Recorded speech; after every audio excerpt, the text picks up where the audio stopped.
if our kids don't understand this, I mean, how are they going to treat people? I want to treat other people for who they really are, and that is a miracle. There's something that is even beyond getting beyond our own narcissism or our small little world and kind of waking up to gratitude.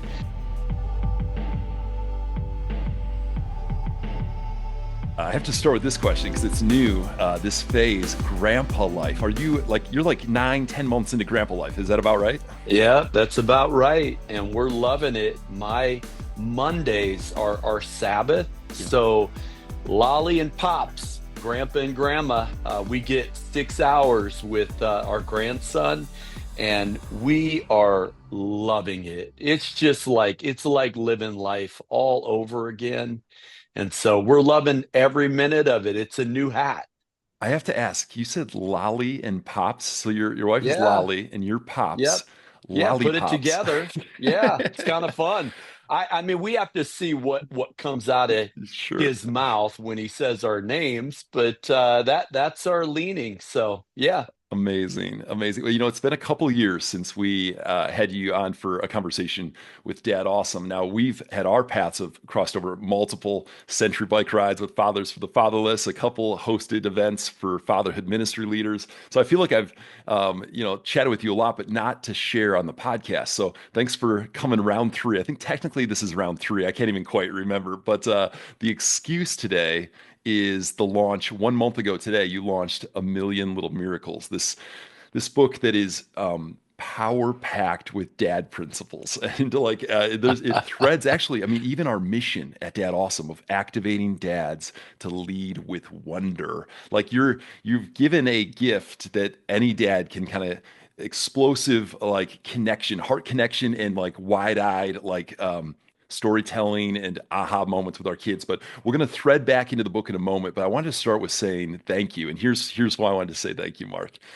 You inspired me with a book you wrote almost 30 years ago, or a prayer walk you took almost 30 years ago. This prayer walk, long before we ever met, connected, I was inspired to make that part of my rhythm is going on prayer walks. And we moved here out of the RV season. We moved here to Northeast Florida, and I took a prayer walk on January 15th of this year. So this is from the time of we released this episode, just about a year from that moment. I took a prayer walk, 11.1 mile prayer walk. Now, wow, my you watch went tells me, farther than me. well, yeah, I think yeah, a little further, but Yeah. I had the day, and my watch, recorded it, so I actually have it time stamped, and I can see where I walked. And I just prayed, God, we're renting a house.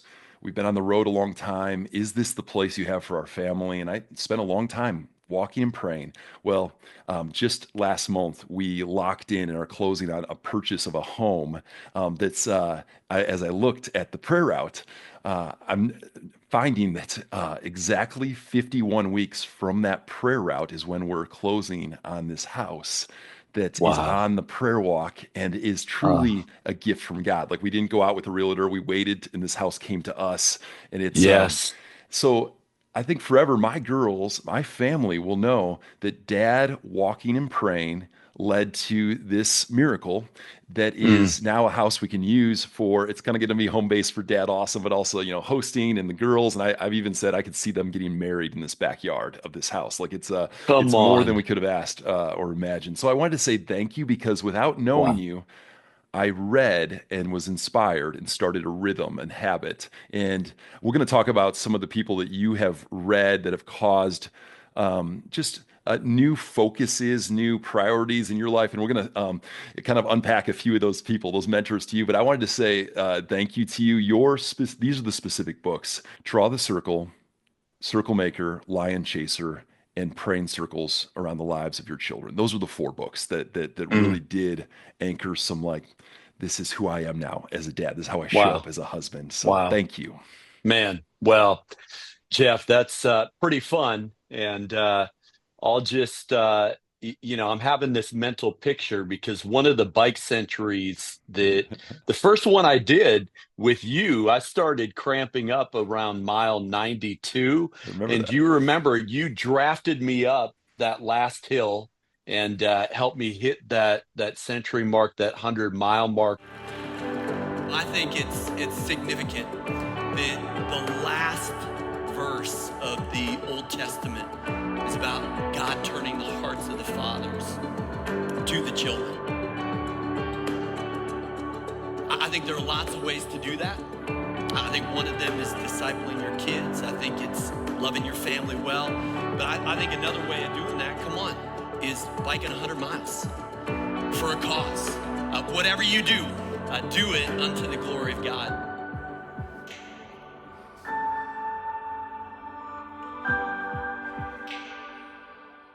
So I have drafted behind you on a bike, and you have drafted behind me with a book. Yeah. So we're in different ways, and that's what it's about. It's about drafting off one another. And but man, I'm so thrilled for you. You have been so faithful serving the Lord, and I'm just thrilled that you found a home base that the Lord has blessed you with. So, In our timing, I mean, our timing is not God's timing. Our timing, sometimes there's years and years delays from prayer walks, and sometimes it's months, and sometimes it's a year in this case. But there's a lot of hope that I have because I've seen it in the rearview mirror. I've seen so many times where we have pressed in prayer and we have seen mm, God bring our family to a next step, and so yep, it grows trust and it grows yep. faith.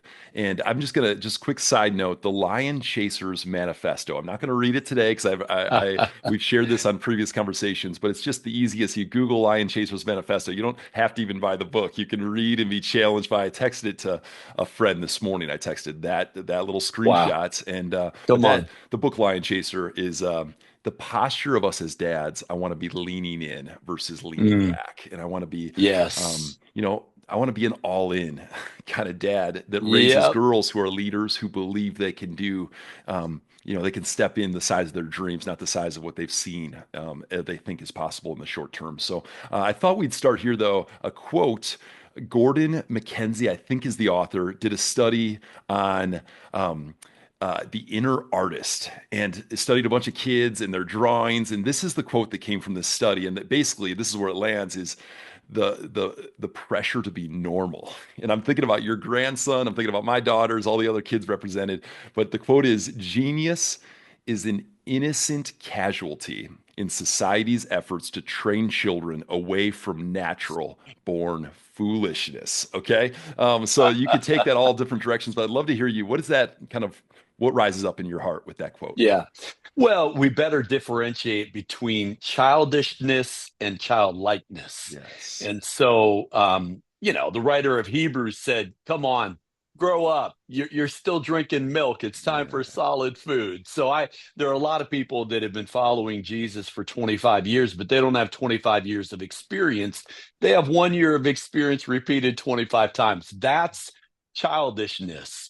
But childlikeness is kind of recapturing that inner child that is still within each one of us. Mhm. And I think childlikeness and Christlikeness are two sides of the same coin. So Jesus said you can't even enter the kingdom unless you become like little children. And Jeff, that may be one of the most multi-dimensional statements that Jesus made because there are so many facets, but I think one of them is this sense of wonder. It's a childlike wonder. I think another is a playfulness. And there might be people, listening thinking, well, that doesn't sound very spiritual. Well, uh, Sir Francis Bacon called us God's playfellows. And I love that language. And I write about it in the book a little bit. Even Psalm 104 says that God formed the Leviathan to frolic, to sport, to play. This is a God who has a playful side. He's not a cosmic killjoy, quite the opposite. He wants us to get back in touch and kind of release that inner child that maybe lost its innocence in at some point, and for many of us in the wrong way, right? So yeah, that's I think that's what comes to mind when I hear Mhm. that. I think a day could be normal, or a day could be sparked with unforgettable awe and wonder just based on my perspective of what I'm looking for. And you use the hummingbird, a whole page you unpack on research you found about the hummingbird. And yeah, I am fascinated by hummingbirds, but I've never like done the research and sat with my daughters and said, "Hey, do you know about their heartbeats? Do you know about how many feathers they have, how fast their wings, how they sleep?" Like, I mean, these facts. Yeah. And go And ahead. and the fact that they have the strongest pectoral muscles, Yes, yes. which I think is hilarious because they're such small creatures, but to be able to hover the way that they do, I mean, extraordinary creations of God, no doubt. Yes, but it's an example when we say activating dads to lead with wonder. We have to go looking for it. We don't stumble. And really the mission from day one, we're celebrating 7 years of Dad Awesome right as this podcast releases here in January. And Mm. and from day one, it's like the dad life can be normal, drudgery, complain about dad life, or we can choose to have eyes wide open, shiny eyes. Even on the hardest days, we get to choose joy, choose intentionality, choose to be a moment maker, choose to bring some wonder and discovery, choose to celebrate, even though 99% is going bad, but there's got to be something we can celebrate. What does that stir up in you when you hear activating dads to lead with wonder? Yeah, I think you have to choose adventure. Hmm. And my wife and I kind of joke, Laura, that FOMO, the fear of Yeah, missing yeah. out. She's like JOMO, the joy of missing out. She's she's wired in a way that she's not quite as adventurous as me. So what I'm doing is just acknowledging the Mm, spectrum of yeah. personalities, but at the same time, I think one of my jobs is to take my kids on adventures. And so one of the things I do, and Jeff, you've helped me with this, is I try to have an annual adventure and an annual challenge. And that annual adventure, it might be a rite of passage with one of my kids. Like my oldest son, we hiked the Grand Canyon rim to rim. My young gun, we rafted the Colorado River with my daughter Summer. We attempted the escape from Alcatraz, where you swim from the island to the shore, but it got fogged out. Unbelievable. Bummer. Um, but an annual adventure and then an annual challenge where you might run a triathlon together. You might do a bike century together, and of course you have facilitated some of those challenges and adventures, and it bonds us together in a way that, like, there's something about sweating together towards a goal Yeah. that really forms a cement in relationship. There's something about like the college days where it's just pretty normal to like say, "Hey guys, what if we go do this?" And to be Yeah, a little road more of trip. that spark. Yeah, exactly. It Yeah. happens less. It happens less. I'm in my 40s now. It just happens less. And I see less of my friends saying, "Hey, what about this?" And it doesn't have to be a long time away from family. It could be, "What about this? Let's work out before the sun rises together. Let's do something." I'm holding, if you're watching on YouTube, I've got two pictures. Here's one of them. This is in a hot air balloon, and it is Mark and I and a team of some other leaders of fatherhood ministries. Here's the second photo that I'm holding up, and this is one of our largest teams ever, Minnesota team that did that century ride, Fathers for the Fatherless. And so I have these two photos. Now, I read 4 or 5 year books. We had never met each other. My life was already impacted far before we had any experiences together. And that's where I want to just, as a tangible example, let guys like the dads listening, we can spark moments for those around us. Sometimes it might be a mentor as a part of that. Sometimes but it takes a decision instead of, hey, this next September, instead of it being a normal September, well, what does it look like to pray into? How do we set a goal, set a challenge, commit to an event, and invite some others along? This is something that you were pretty quick to say yes to, which was wild. I know it's one of your son, Parker. It's been so fun to get to know your son. He's joined us both those times, which is cool that it's a family bond as well. But Why do you say yes when asked, and why do you think most dads should be initiating some form of adventure with other dads? Yeah.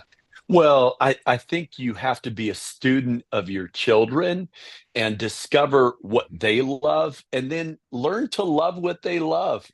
So I probably, Jeff, if we're being honest, I would not have done that bike century by myself. I really wouldn't have. And part of this goes back to when I started setting life goals.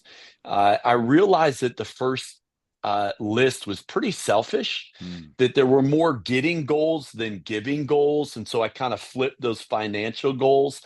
And a lot of them were about me, myself, and I. And so I started adding a relational component, and and I just know my oldest son loves to bike. And so I'm like, I am gonna learn to love to bike. And I have. And the feeling of training and then crossing that finish line together, it really does more than double your joy. So just thinking through the relational components has been huge. And so those adventures have been a ton of fun. Yes, and most of the adventures that I'm thinking of right now exist outside the walls of a building. And the one part of the fun research that bubbled up when I was reading this book is around getting outside and getting outside without a phone. Because I know some of the studies show that if you do the walk, but you got a phone, it actually reduces. But you had, I love this. It said there was a study about Half Dome, which I had a chance to see. I didn't hike Half Dome, but had a chance to see it. And the study said that the hikers on the way down, after experiencing this mountain, they were more kind and more generous after just the exposure. So the bigness, right? There's something about the man. I'm Yep. realizing that I'm a small part. So you actually wrote there's something about nature that acts as an antidote to narcissism. And I do. I mean, I drift. I think most of Uh, us dads drift towards selfish, yeah, like towards self, right? So yeah, yeah, expound on that for us. I'd love to hear your thoughts. yeah. Well, in the book, I write a little bit about 2 foot field trips. And, the first one is Abraham. He's in his tent. God says, go outside, look up, and count the stars. Mhm. And 1 second he's inside the tent, next second he's outside. What's the big deal? Well, as long as he's inside the tent, he's staring at an 8 foot ceiling. The second he steps outside, the sky is the limit. And so I think God is always trying to take us on field trips. And take us outside. If you lose touch with nature, you lose touch with nature's God. And so I do think that all truth is God's truth, that God has revealed himself through his creation, Romans 1:20. And the first house of God was not brick and mortar, a church. It was a place called Bethel, where Jacob woke up one morning and said, surely the Lord was in this place, and I wasn't aware of it. So I write in the book about just kind of the theology and the psychology. Like there's something called the 3 day effect Yeah. or 3 day phenomenon that when you get into nature, and it's a study that was done on Outward Bound Adventures, where you measure creativity before and after, and about a 50% difference, Jeff. I mean, that's crazy. So one of my formulas is change of pace Mhm. plus change of place equals change of perspective. So I think great leaders are good at kind of mixing up their routine and finding ways to think new thoughts. And sometimes that requires a different place or a different pace. I even think of the leaders that you brought out to DC. You did a field trip here Yeah. this summer, and then we did a field trip over to the Museum of the Bible. Yeah. And it's that kind of thing where you get outside your routine, and it just you come to life all over again. Yeah. There's a Hebrew word that I might be pronouncing wrong. Is it tov? Is that how you pronounce it? Tov? Tove. Yep. Tov. What is tov? Yeah. What does it Yeah. mean to you? Well, 7 times in Genesis 1, it says, and God saw that it was Tov. It's good. Mhm. But it's gooder than good. It's too good to be true. It's as good as it gets. But really, it's original emotion. God takes delight in light. It's his original reaction to his creation. He says it's Tov. And so I think childlike wonder, pure delight, these emotions are sacred things, they're holy things. And I think that that's the way that God designed us. The challenge is what psychologists call inattentional blindness, that, we become immune to just immune to beauty, to joy, to kind of things that happen regularly.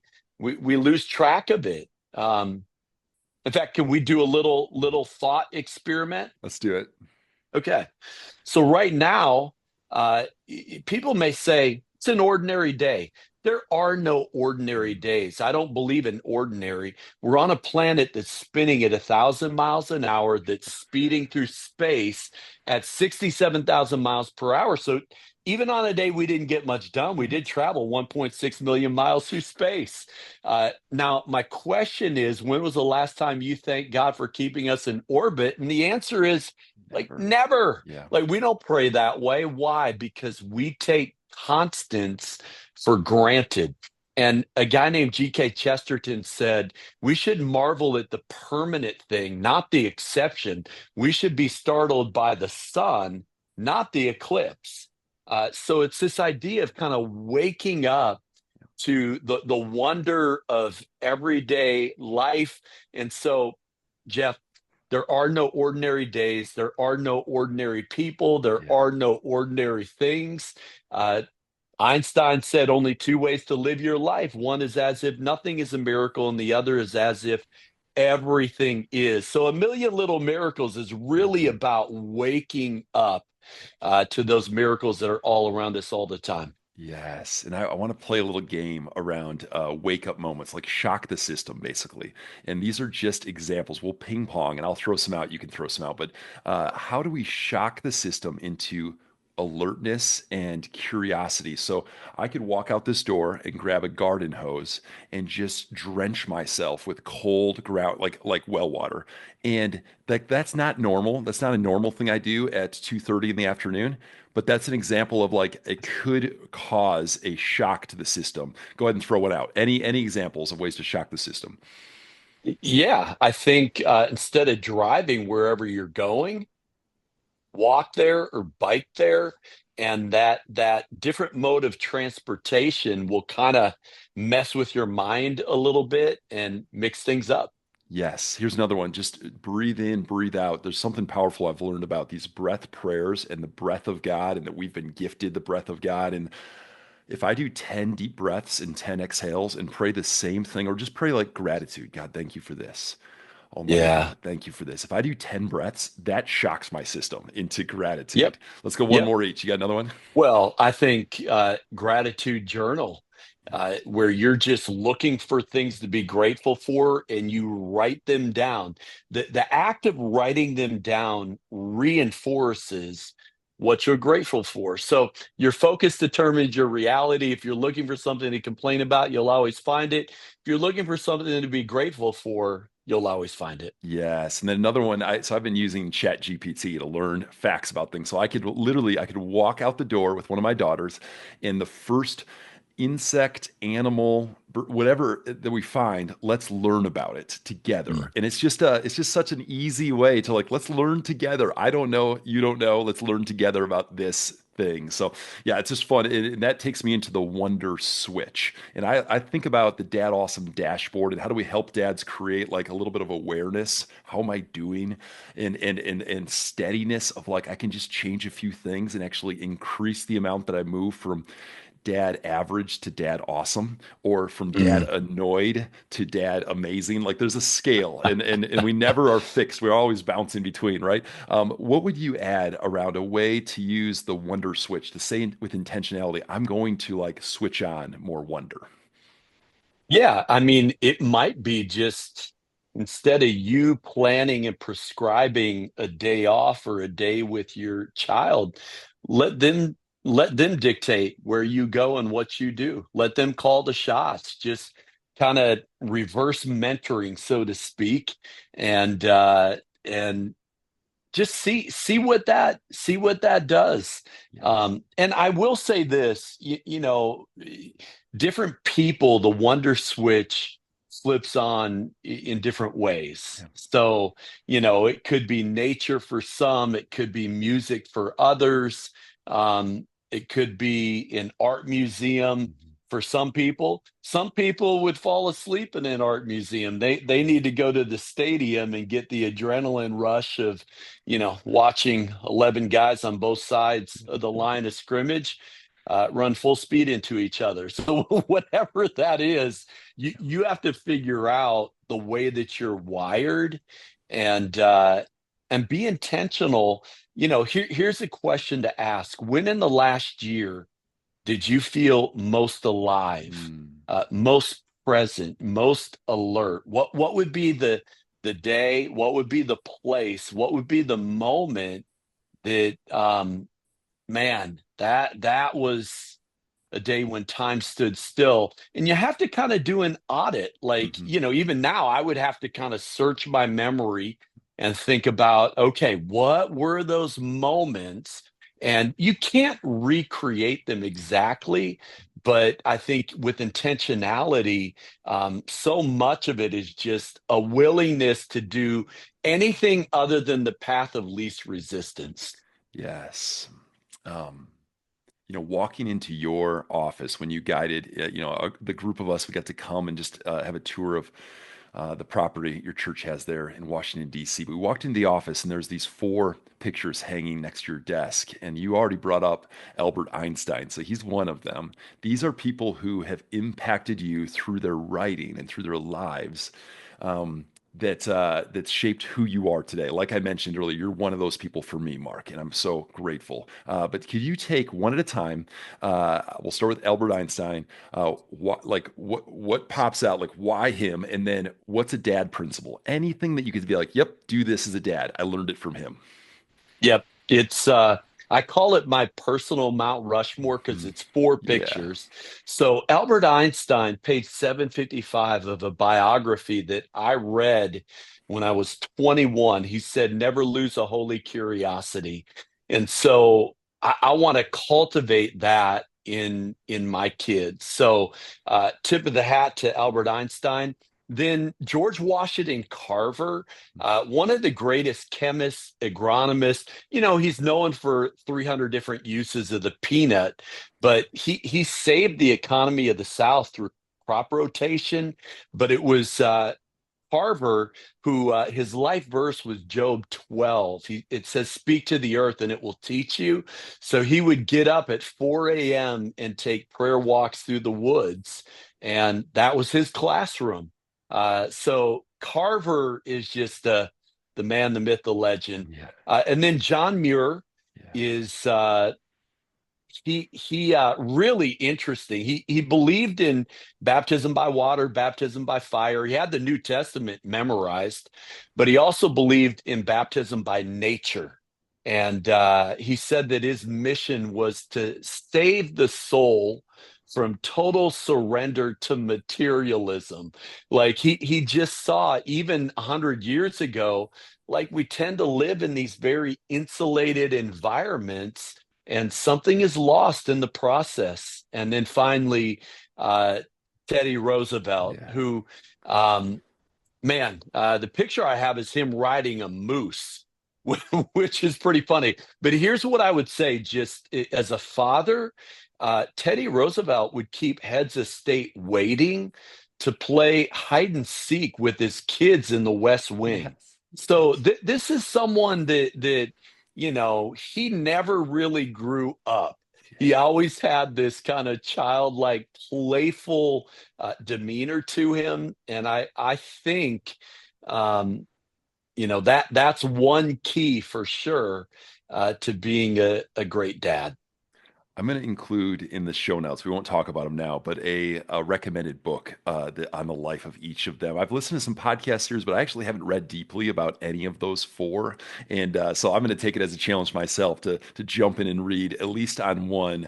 So thank you for the flyover, though, the quick flyover. I wanted to end here as we celebrate 7 years of Dad Awesome. And as we look to a future of continuing to grow this community of dads who want to lead with wonder and want to step in with their whole hearts. Grateful for you and your encouragement, the ways you've cheered us on in this journey. But I want to see more of the miraculous. I want to have a lens to see and anticipate.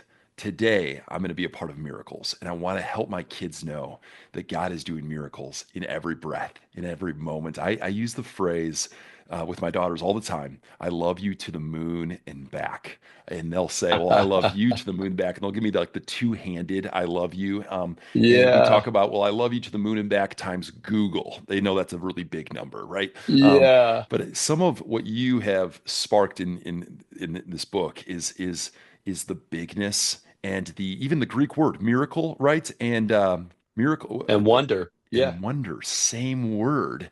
But I Yeah. wanted to give you just a moment, a final charge to the dads to lead with wonder, but to be expectant for miracles. Yeah, I think, when we hear the word miracle, we tend to think of anomaly, epiphany, Hmm. exception to the rule, things that defy laws of nature or defy a doctor's diagnosis. And I've experienced those kinds of miracles. You know I have. But I think this book is about waking up to the everyday miracles. So, Jeff, right now, 37 sextillion chemical reactions happening in the human body. And I didn't flip a switch this morning. I'm guessing you didn't either. We didn't have to do a blame thing. In Him we live and move and have our being. The heart will pump 6 quarts of blood through 60,000 miles of veins, arteries, and capillaries. That's twice the circumference of the earth. So people who say I've never experienced a miracle, with all due respect, you have never not. In fact, you are one. I mean, come on. There is 6 feet of DNA, microscopic DNA in the nucleus of every cell in the human body. And so if you stretched it end to end, about 10 billion miles to the moon and back, there you go, This was the to the quote. moon and back, 150,000 times. And so, Jeff, part of where I'm going with this, and I don't pull too many punches in the book. I'm tired and weary of being made to feel foolish for believing in intelligent design when the truth is it's common sense and it's common science. Uh, when if we think we can teach this narrative that you're a cosmic accident, the result of random chance, which is a false narrative, if we think we can peddle that narrative and it not affect the soul and the psyche, we're fooling ourselves. The Bible has a very different vision. We have a theology of dignity that we are the image of God, the apple of God's eye, God's workmanship, fearfully and wonderfully made, created a little lower than the angels, and crowned with glory.